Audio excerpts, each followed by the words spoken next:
아멘. 오늘 말씀 제목은요, 예수님의 영광을 봅니다. 예수님의 영광을 봅니다. 제자들에게 영광스러운 모습으로 그렇게 변형된 그런 모습을 좀 보이셨습니다. 여러분 명절 잘 보내셨어요? 명절을 때면 특히 이제 저는 추석이면 이제 어머니 생각이 조금 많이 납니다. 저희 어머니 계신 산소에 좀 찾아갔고 또 어머니가 생각나서 이모님들께 좀 전화를 좀 드렸어요. 이모라는 것은 어머니의 형제이기 때문에 저희 어머니가 첫째였기 때문에 그 동생들을 좀 잘 챙겼고 또 그 언니에 대한 그 아쉬움을 좀 이모님들이 좀 가지고 있어요. 그래서 좀 전화를 좀 드렸어요. 전화를 드렸더니 이모님 중에 한 분이 저희 형님이 개척한 교회에 나가세요. 좀 먼 거리지만 나가시는 이유 중에 하나는 만약에 언니가 계셨으면 저희 형님이 여러분 아시는 분은 아시겠지만 아직 결혼을 하지 못해서 이제 목사 안수는 받았는데 결혼을 하지 못해서 그 개척을 하는 그 일들 가운데 이모님이 마음이 좀 움직여서 먼 거리지만 형님 교회로 가셔서 그렇게 하는데 지난 주일에는 눈물이 그렇게 나오더래요. 언니 생각이 나서. 그래서 저도 어머니 생각이 조금 났고 이모님 생각이 났는데 또 이모님은 또 그렇게 예배를 드리면서 좀 눈물을 흘렸다 그런 얘기를 하시더라고요. 저는 우리 어머님이 왜 생각나냐면 일반적으로 좀 그냥 평범하게 사셨으면 괜찮았을 텐데 좀 고달픈 삶을 사셨거든요. 저는 자녀로서 뭐 효도하거나 그러지 못했어요. 저도 방황을 했고 또 어머니의 그 마음에 심려를 끼쳐드리는 그런 삶을 살았어요. 그리고 또 어머니는 그렇다고 남편이 곁에 있어서 행복한 그 부부 생활을 하지 못했어요. 남편의 부재 때문에 너무나 힘든 그런 삶을 사셨죠. 삼남매를 다 뒷바라지 하시면서 그런 삶을 사셨어요. 그러는 중에 이제 암이 걸리셔서 이제 그 암을 판정받고 2달 만에 소천하셨거든요. 그러니까 많이 아쉽죠. 결혼했을 때 제가 결혼해서 우리 아내도 못 봤죠. 또 자녀들도 이렇게 손주들도 못 보고 뭐 그냥 평범하지는 않아요. 그래서 마음이 이제 더 안 좋은 거죠. 근데 그런 고달프고 버겁고 힘들고 어려운 삶을 그렇게 사셨지만 그 어머니는 어떻게 해서 그런 삶을 잘 유지하고 버티고 이어갈 수 있었을까? 어떻게 그렇게 사셨을 수 있었을까요? 여러 번의 이혼을 결심도 하셨지만 그러면 안 된다라고 저희들은 옆에서 이혼하라고 했죠. 그냥 우리끼리 행복하게 살자. 근데 그렇게 안 하신 이유들을 보면 하나님 앞에 남편의 영혼 구원으로 해서 기도하면서 신앙으로 이겨냈어요. 신앙으로 이겨냈어요. 그래서 삶에서 교회를 위해 헌신하고 교회에서 기도하고 주변의 어려운 목회자들이나 어려운 기도원이나 교회들을 돕고 그런 삶을 사셨어요. 하나님의 영광을 바라보면서 예수님을 위한 삶을 살아야겠다 결심하시고 헌신된 삶을 사셨죠. 제 마음 가운데는 육신적으로는 그립지만 정말 우리 어머니가 지금 주님 곁에서 영광을 누리는 것을 생각하면 감사한 거죠. 그 어머니 덕분에 우리 자녀들 또 저희 아버님도 돌아오셨고 얼마나 기쁜 일입니까? 한 사람의 헌신을 통해서 이런 일들이 생겨났으니까요. 그런데 그분께서 아무리 한 사람의 헌신이지만 그 당사자는 얼마나 힘들었겠습니까? 근데도 그 일을 너끈히 감당해낼 수 있었던 것은 예수님의 영광을 바라보았기 때문이 아닌가. 자기가 받아야 될, 당신이 받아야 될 그런 영광을 위해서 그렇게 사신 게 아닌가. 그래서 가능했던 삶이었다라고 저는 말씀드릴 수 있습니다. 오늘 제자들에게 예수님께서 당신의 영광을 보여주셨어요. 그래서 제자들로 하여금 믿음이 지금 조금씩 자라고 있는 걸 우리가 보잖아요. 그 믿음이 조금씩 자랄 때 주님의 영광을 바라보라고 경험케 하신 겁니다. 그래서 영광과 그리고 이 삶의 관계를 보여주신 거예요. 오늘 그거를 좀 더 우리가 구체적으로 좀 설명을 드리고 함께 나누려고 하는 겁니다. 자, 우선 이 본문 내용들 가운데 우리가 지난 시간 것까지 지금 거하고 오늘 거하고 연결을 지을 수가 있어요. 왜냐하면 이거는 반복되는 패턴이 있습니다. 반복되는 그 패턴이 뭐냐면, 하나는 예수님께서 오늘 같은 장면을 보면 우리가 알 수 있는 것이 승리하신다, 또 영광 나타내신다, 이런 부분이 있거든요. 자, 17장 2절 한번 읽어볼까요? 17장 2절 같이 한번 읽어보겠습니다. 시작. 그들 앞에서 변형되사 그 얼굴이 해같이 빛나며 옷이 빛과 같이 휘어졌더라. 이게 다른 번역본에서는 어떤 빨래 뭘 이렇게 깨끗이 한 것보다 더 휘었다, 이렇게 표현을 했거든요. 그러니까 지금 막 광채가 나는 거예요. 그 얼굴도 막 빛이 막 나는 거죠. 그런 모습을 지금 제자들에게 보여주셨습니다. 자, 그리고 한 구절 더 읽어볼게요. 5절입니다. 5절 읽습니다. 시작. 말할 때에 호련히 빛난 구름이 그들을 덮으며 구름 속에서 소리가 나서 이르시되 이는 내 사랑하는 아들이요 내 기뻐하는 자니 너희는 그의 말을 들으라 하시는지라. 호련히 빛난 구름이 그들을 덮었다라는 거예요. 빛이 막 나는 구름이 막 눈에 보이는 거죠. 이런 모습을 제자들로 하여금 보게끔 지금 하신다는 겁니다. 자, 이런 모습은 예수님의 어떤 모습이냐면 하나님의 아들이죠. 그래서 하나님께서 직접 음성을 들려주시기를 내 사랑하는 아들이다, 내 기뻐하는 자다, 이렇게 표현하는 거예요. 그러니까 여기에서 지금 하나님의 아들을 나타내는데, 이 아들의 모습은 승리와 영광의 모습이에요.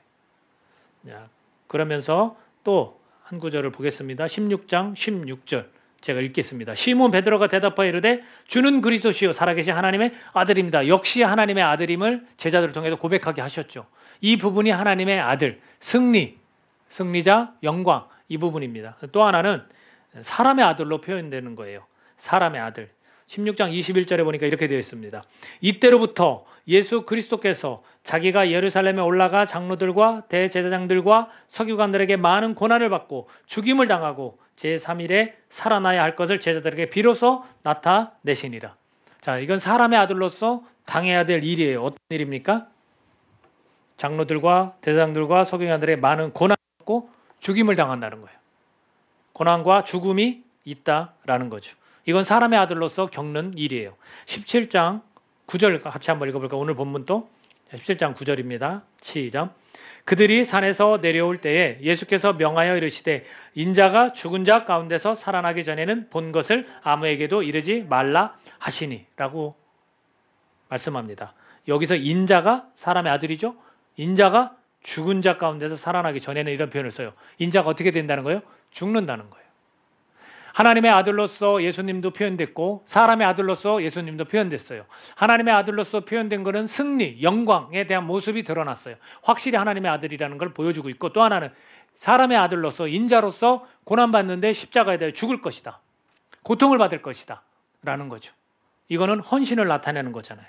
자기를 버려서 향기로운 제물, 희생 제물이 될 것이다 라는 거예요. 자, 이 두 가지의 관계를 우리 잘 봐야 돼요. 영광과 삶의 관계를 지금 보여주는 거예요. 우리는 누굽니까? 우리도 마찬가지거든요. 우리는 누굽니까? 하나님의 자녀예요. 하나님의 아들들이에요. 딸, 아들 이렇게 구별하는 게 아니라 전체적으로 다 아들이다 하면 하나님의 자녀라는 뜻이에요. 그럼 이 하나님의 자녀들을, 그래서 하나님을 우리가 뭐라고 불러요? 아버지다, 아빠다, 이렇게 부르는 거예요. 완전한 가족이잖아요. 그분의 자녀예요. 그러면 예수님과 같다라는 거예요. 그래서 그리스도인이다라고 우리를 부르잖아요. 예수님과 같다라는 거예요. 그럼 우리는 영광, 승리 있습니까? 없습니까? 있는 거죠. 우리에게 그런 영광이 있는 하나님의 자녀라는 거예요. 또 하나, 사람의 아들로서 고난과 죽음 가운데, 헌신 가운데 자기를 버려서 향기로운 제물과 희생 제물이 되었던 것처럼 우리는 어떻게 해요? 지금 사람의 아들로 이 땅에서 우리는 살아가는 거예요. 그럼 우리는 어떤 삶을 살아야 돼요? 헌신의 삶, 희생의 삶을 우리 살아야 돼요. 그래서 주님께서 뭐라 했어요? 나를 따르려거든 자기를 부인하고 자기 십자가를 지고 예수님을 따라야 되는 거예요. 이 두 가지, 이게 영광과 그리고 삶과의 관계라는 거죠. 우리는 영광 받을 거예요. 승리할 겁니다. 최종적인 승리를 우리는 할 거예요. 그러면서도 이 땅 가운데 우리는 헌신하면서 살아야 돼요. 예수님이 보여주셨던 것처럼 제자로서의 삶을 우리는 살아가야 된다라는 겁니다. 그러니까 이 땅에서 좀 우리가 어떻게 했어요? 피곤하고 고달프고 힘들 수 있어요. 그러나 주님 나라에서는 우리가 영광을 분명히 누릴 것이에요. 우리의 이 땅 가운데 헌신은 하나님께 영광 돌리는 거예요. 이웃을 사랑하는 거, 하나님을 사랑하듯이 이웃을 사랑하는 거. 그것을 오늘 우리에게 말씀해주고 있다라는 겁니다. 저희 어머니도 이 땅 가운데 어떻게 해요? 고통스럽고 고난 가운데 고달픈 삶을 사셨지만 주님 나라에서는 어떻게 해요? 그래서 감사하는 거예요. 그런 소망을 갖고 사셨어요. 예수님의 영광을 바라보면서 그 소망을 가지고 살아가셨다는 거예요.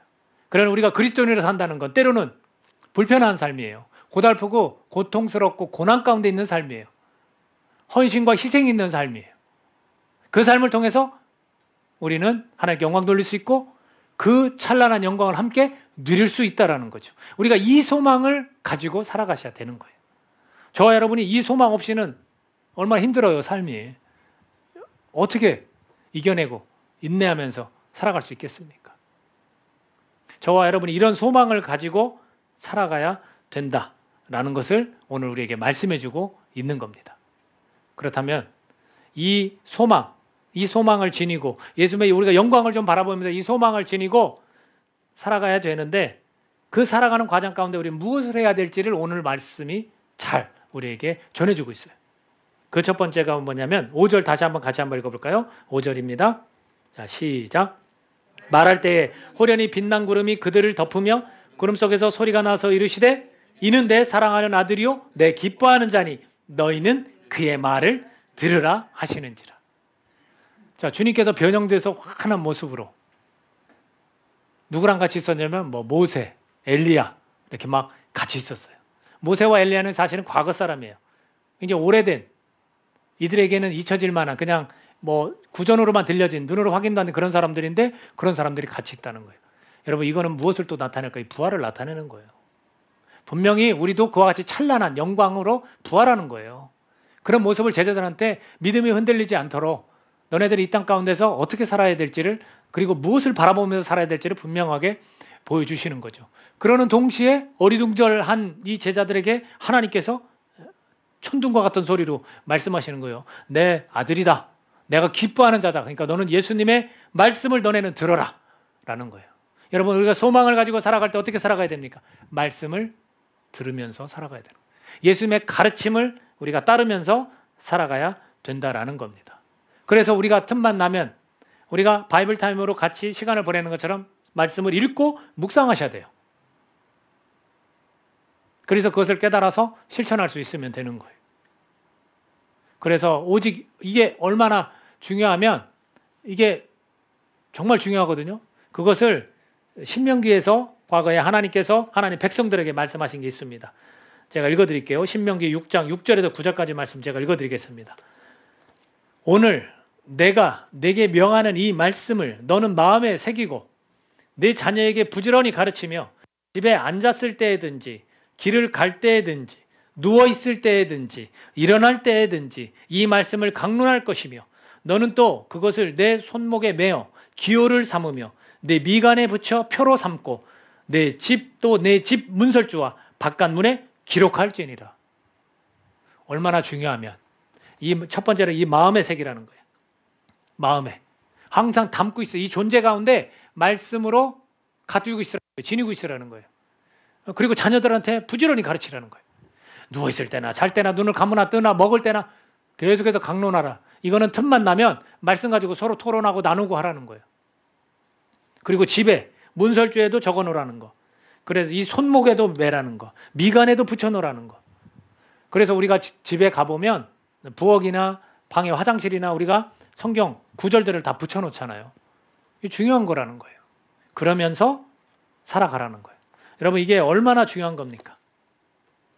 이 정도로 과거에서부터 이 예수님 오신 그때까지도 계속해서 하나님은 동일한 말씀을 하시는 거예요. 말씀을 들어라. 말씀을 가까이 해라. 예수님의 가르침대로 살아라. 여러분 우리가 교회를 다니면서 여러분 목사의 설교를 듣는 게 아니라 예수님의 가르침을 받는 거예요.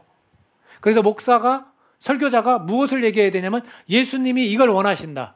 예수님은 이런 분이다. 하나님은 이걸 원하신다는 걸 자꾸 전하는 거예요. 다른 거 군더더기 붙여서 얘기할 게 뭐 있습니까? 우리가 이것을 잘 분별해서 들을 수 있어야 돼요. 그건 종교생활이죠. 사람을 의지하는 거죠. 바라보는 거죠. 우리가 예수님이 삶에서 어떻게 살아야 될지를 말씀하셨기 때문에 그 예수님의 가르침을 우리가 따라 살아야 된다는 거예요. 우리가 예수님의 영광을 바라보며 소망을 지녔다면 이 땅 가운데 살면서는 무엇을 가장 중요시 여겨야 되냐면 그의 말을 들어라. 예수님의 가르침을 우리가 들어야 하는 거예요. 두 번째는 뭐냐면요. 10절에서 12절 오늘 본문 말씀 같이 먼저 읽겠습니다. 10절에서 12절 읽겠습니다. 시작. 제자들이 물어 이르되 그러면 어찌하여 서기관들이 엘리야가 먼저 와야 하리라 하나이까? 예수께서 대답하여 이르시되 엘리야가 과연 먼저 와서 모든 일을 회복하리라. 내가 너에게 말하노니 엘리야가 이미 왔으되 사람들이 알지 못하고 임의로 대우하였도다. 인자도 이와 같이 그들에게 고난을 받으리라 하시니. 이렇게 되어 있습니다. 제자들이 정말 놀라운 광경을 사실을 봤거든요. 근데 이 제자들은 자기가 어떤 말 하는지도 몰랐어요. 왜냐하면 지금 예수님과 모세와 엘리야가 있으니까 초막 셋을 집시다. 이대로가 좋다는 거예요. 우리가 따르고 우리가 섬겨야 되는 이 예수님의 옆에는 모세와 위대한 인물들 엘리야가 있다라는 거예요. 그러니까 초막 셋을 져서 우리 같이 삽시다. 공동체 생활을 합시다. 이때 당시에는 이 뜻이 아니었죠. 주님이 하셔야 될 일이 있었죠. 그리고 나서 주님의 음성, 하나님의 음성을 딱 듣고 그의 가르침을 들어라 해놓고 눈을 딱 떴는데 이제 두려워서 이들은 그 목소리에 떨고 있었는데 예수님께서 다가가서 야 두려워 마, 떨지 마, 일어나. 만져주시는 거예요. 예수님은 그런 분이세요. 우리가 어떤 일로 인해 두려워할 때 곁에 와서 이렇게 만져주시면서 다독여 주시고 괜찮아, 일어나. 내가 너와 함께한다. 그리고서 이 제자들의 정신을 차리고 보니까 오직 예수님 외에는 아무도 보이지 아니한 거예요. 그리고 예수님이 당부하셨죠. 야 지금은 말하지 마. 너네들이 이 모든 본 것 그리고 내가 너한테 얘기했지. 내가 장로들과 대사장과 서기관들에게 고난을 받고 십자가에 죽을 거야. 이거 지금은 얘기하지 마. 신신당부를 하시죠. 그리고 나중에서는 이걸 이제 전할 거를 아셨는지 지금은 말하면 이 계획이 하나님의 계획이 틀어질지도 몰라서 그러셨는지 그렇게 신신당부를 하셨죠. 그랬더니 제자들이 묻는 거예요. 아니 내가 다 보고 내가 다 들어서 이제 알겠는데 우리 주변에 이 서기관들이 전문가인데 말씀에 대해서 너무나 잘 아는 분들인데 이분들이 뭐라고 했냐면 엘리야가 먼저 와야 한다라고 했어요. 이게 이제 약간의 의문을 갖고 있어요. 궁금증을 제자들이. 그러니까 예수님이 설명을 해주시죠. 맞아. 엘리야가 먼저 와야 돼. 그래서 모든 일이 회복될 거야. 이야기하는 거예요. 왜냐하면 이 서기관들은 그 말라기를 보면 말라기에서 마지막 그 말씀을 했거든요. 엘리야가 먼저 와야 하리라. 그러니까 그 말씀을 이 서기관들은 알고 있었던 거예요. 그러니까 제자들이 서기관들의 가르침을 지금 받고서 예수님께 질문을 했더니 예수님이 설명해 주는 거예요. 맞아. 그 말이 맞는데 이미 엘리야는 왔어. 누구였어요? 침례 요한이었죠. 그럼 이걸 통해서 우리가 깨달을 수 있는 게 뭔지 아십니까? 이 서기관들은 지식은 있어요. 지식은 있는데 깨닫지 못하는 그런 모습을 보이거든요. 그러니까 우리가 소망을 갖고 이 땅 가운데 살아가면서 주의해야 될 게 뭐냐면 지식은 있는데 깨닫지 못하는 서기관들처럼 되면 안 된다라는 거예요. 우리 그리스도인들은 얼마나 많은 지식들이 있습니까? 성경에 대해서 아는 거예요. 근데 깨닫지를 못하는 거예요. 도대체 이 말씀이 뭘 의미하는지, 이 엘리야가 도대체 누군지, 침례 요한인 거를 모르는 거예요. 깨닫지 못하는 거예요. 그 이야기를 다 해도 안 믿는 거예요. 지금 예수님도 안 믿잖아요. 침례 요한도 안 믿었어요. 그리고 비참한 죽음만 맞이했죠. 침례 요한은. 근데 그들은 계속해서 엘리야가 와야 한다, 엘리야가 와야 한다. 이게 도대체 무슨 말이에요? 이미 왔는데. 그러니까 제자들에게도 이것이 교훈이 되는 거예요. 야, 지식만 있으면 안 되는구나. 이거 깨달아야 되는구나. 그랬더니 13절 읽어볼까요? 13절 마지막 오늘 본문 9절 시작. 그제서야 제자들이 예수께서 말씀하신 것이 침례 요한인 줄을 깨달으니라. 예수님의 가르침은 깨닫는 거예요. 삶을 살아가면서 우리는 깨달아야 되는 거예요. 무엇으로? 예수님의 가르침으로. 그냥 이 성경을 읽고 그냥 지식만 가지고 있는 게 아니라 이걸 계속해서 우리는 깨달아야 되는 거예요. 근데 묵상이란 말이 왜 들어갑니까? 말씀을 읽었으면 도대체 이게 하나님 무슨 의미입니까? 성령님 나에게 이 깨달음을 주십시오. 그것을 우리가 실천하는 거예요. 이 서기관들을 통해서 이 지식만 잔뜩 있는, 그래서 우리가 자기 지식을 의지하는 사람이 되지 말라는 거예요. 우리 신앙인들 중에서 그리스도인이라고 하면서 자기 지식을 의지하는 사람이 얼마나 많습니까? 그것을 주의하면서 우리가 소망을 갖고 예수님의 영광을 바라보면서 우리가 살아가야 된다라는 거예요. 그러면 이 시대, 이 당시에는 이런 서기관들의 이런 모습들을 깨달아야 됐지만 지금 현재 우리 그리스도인들은 어떤 걸 깨달아야 될까요? 마태복음을 통해서 우리에게 계속해서 눈이 강조하고 있는 거, 하나님 나라가 임했다. 하나님 나라가 임했어요. 우리는 지금 하나님 나라 안에서 살아가고 있는 거예요. 세상 나라에서 그리스도인으로 살아가는 게 아니라 하나님 나라 안에서 우리는 살아가는 하나님의 백성이에요. 하늘의 시민권을 가지고 지금 지내는 사람들이에요. 다만 세상과 함께 더불어서 지금 살아가는 중이죠.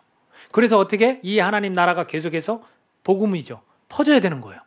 전파되어져야 되는 거예요. 그래서 하나님 나라 백성으로 들어와서 살도록 우리가 예수님을 전하는 거예요.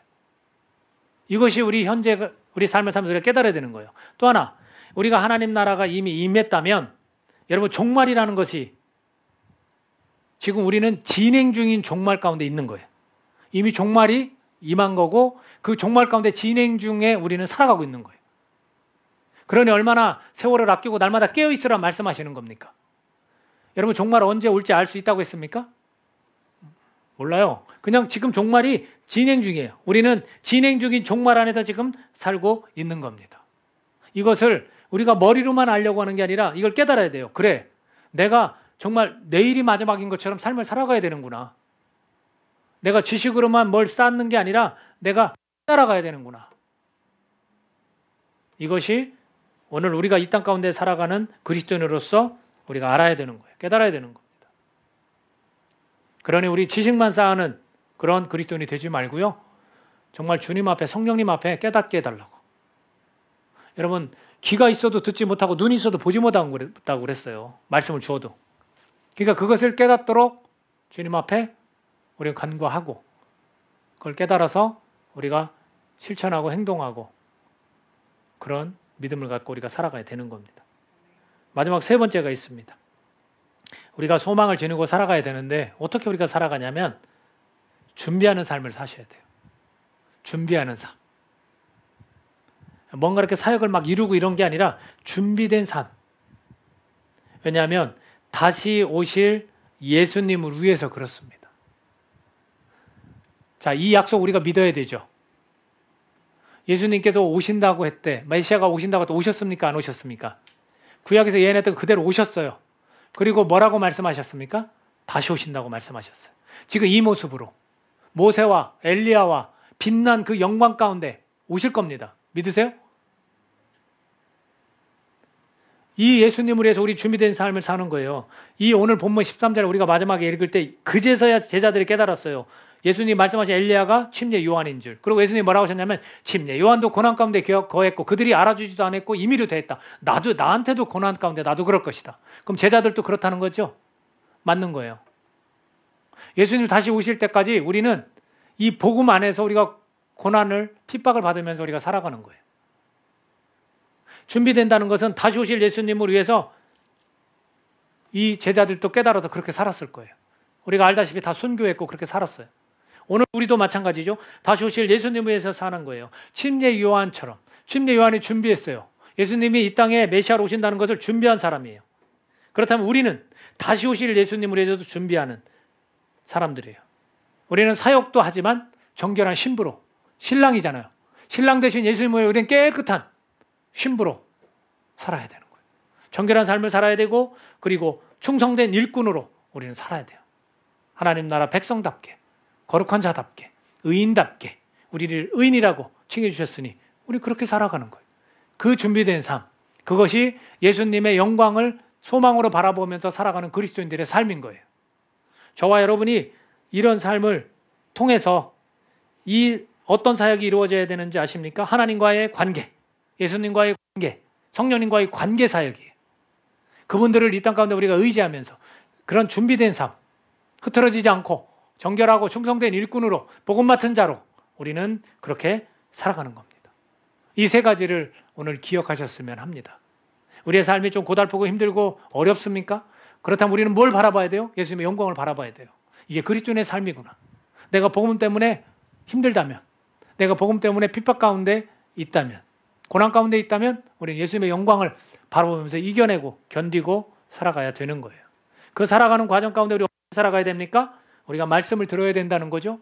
그리고 지식으로 듣는 게 아니라 우리 깨달아야 돼요. 서기관들처럼 그렇게 지식으로 접근하는 게 아니라는 거죠. 그리고 준비된 삶, 하나님과 성령님과 예수님과 이 관계를 통해서 그 관계와 엮인 그 사역들, 그것이 복음을 전하고 영혼을 구원하고 우리가 정결하게 되어지고 그리고 충성된 일꾼으로 깨끗한 신부로 준비된 삶을 저와 여러분이 살아가셔야 되는 겁니다. 오늘 제자들이 이런 영광스러운 모습을, 변형된 모습을 보고 여러 가지를 생각했을 거예요. 그죠? 와, 저게 진짜구나.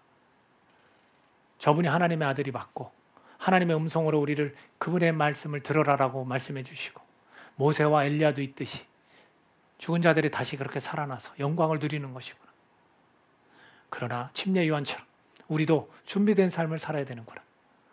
예수님의 뒤를 따르는 말씀을 듣고 깨달아서 정말로 준비된 삶을 통해서 하나님께 영광 돌리고 또 우리가 누려야 될 찬란한 영광, 우리가 그것을 바라보면서 예수님의 영광을 바라보면서 살아가야 되는 것이구나 라고 제자들이 깨달았을 것입니다.